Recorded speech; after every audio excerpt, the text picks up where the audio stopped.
ధర్నా చేసినాం ఏడా మన ఇందిరాబాద్ దగ్గర, అయినా గవర్నమెంట్ స్పందించలేదు. దానికి మన మోతిలాల్ నాయక్ అన్న దీక్ష చేసాడు. ఆమ్ ఆద్మీ దీక్ష అంటే తినకుండా మంచినీళ్ళు ముట్టకుండా కనీసం 9 రోజులు దీక్ష చేసేలా గవర్నమెంట్ ఒక ఎమ్మెల్యే రాలేదు, గవర్నమెంట్ తరఫు నుంచి ఒక మంత్రి రాలేదు, ఒక ఎమ్మెల్సీ బల్మూరి ఇక్కడ వచ్చి ఆయన ఏదో పర్మిషన్ ఇచ్చి చెవుల పూలు పెట్టిపోతున్నాడు. అంటే ఒక దానికి చేయాలంటే ఒక జీవో కావాలి, జీవోతో వస్తే మనకు నమ్మకం ఉంటుంది. రాజకీయ నాయకుడు దొంగలు వాళ్ళు చెప్పిన మాటలు ఎట్లా నమ్ముతాం మనం? ప్రతిదానికి ఈ మధ్యలో పేపర్ న్యూస్ ఇట్లా మనం నిరుద్యోగుల తరఫున ఆ రోజు మద్దతు ఉండి ఈ రోజు పేపర్ న్యూస్ కానీ ఛానల్ వాళ్ళు కానీ మనల్ని చూపించలేదు. ఆ రోజు గవర్నమెంట్ తెచ్చిన నిరుద్యోగులు లేకపోతే కాంగ్రెస్ గవర్నమెంట్ లేదు. ఈ రోజు కాంగ్రెస్ గవర్నమెంట్ వచ్చింది. ఓన్లీ నిరుద్యోగులు 30 లక్షల మంది నిరుద్యోగులు తల్లిదండ్రులను మొబిలైజ్ చేసి ఓటర్లను మొబిలైజ్ చేసి ఈ రోజు గవర్నమెంట్ సాధించుకున్నాం. ఇదే గవర్నమెంట్ మళ్ళీ అదే గవర్నమెంట్ చేస్తే ఆల్రెడీ 14 సంవత్సరాలు కేసీఆర్ తెలంగాణ ఉద్యమం కోసం పోరాటం చేసి తెలంగాణ సాధించలోనే గద్దెదించినాం. అలాంటి ఈయన ఎంత మనకు ఈయన పెద్ద సమస్య కాదు.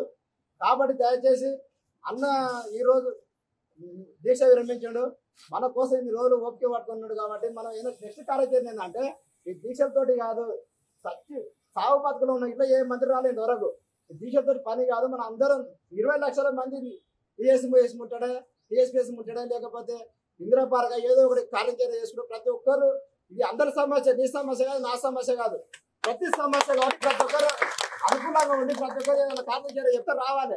వచ్చి చేస్తే మనం అనుకునే ఇంటి రూమ్ లో కూర్చొని వాట్సాప్ లో చూసుకుంటా నాకు పోస్ట్ పోన్ కావాలి, నాకు పోస్ట్ పెరగాలి, ఎవరైనా చెయ్యండి అంటే కాదు.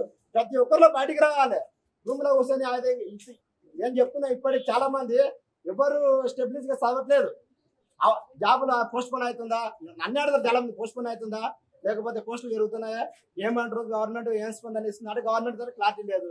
మన వాళ్ళ క్లారిటీ ఉండాలి కదా. కనీసం ఒక ఉద్యమం చేయాలంటే ప్రతి ఒక్కరు పిలిచినప్పుడు ప్రతి ఒక్కరు వచ్చి ఈ రోజు ఇంతమంది వచ్చి ఇంతకంత డబల్ రావాలి. ఈ సమస్య ఏంటో రాజకీయ కోసం కాదు మేము వచ్చింది. ప్రతి ఒక్కరు నేను ఒక చదువుకున్న విద్యార్థిని, ఒక నిరుద్యోగినే. కాబట్టి సమస్య అర్థమైంది కాబట్టి నేను పోతున్నాను. మీరు నాలేక అర్థం చేసుకుంటే ప్రతి ఒక్కరు వస్తారు. రేపు అన్నం ప్రకటిస్తారు, ఏదో ఒక రోజు చెప్తాము. ఆ రోజు 20 లక్షల మంది ఎవ్వరు లైబ్రరీలో, ఏ లైబ్రరీలో కానీ, ఏ ఇన్స్టిట్యూట్లో కానీ, ఏ స్టడీలో కానీ ఎవరు ఉండకుండా ప్రతి ఒక్కరు కలిసి ఉద్యమం చేస్తే మనం అనుకునే సాధ్యత ఒకరోజు టైం ఇవ్వండి. నువ్వు 100 రోజులు కూర్చున్నా కూడా ఒకరోజు టైం ఇవ్వండి. మిగతా 9 రోజులు చదువుకోండి, ఎగ్జామ్ టైం వరకు చదువుకోండి. దయచేసి అందరూ మద్దతు ఇవ్వాలని కోరుకుంటున్నాను.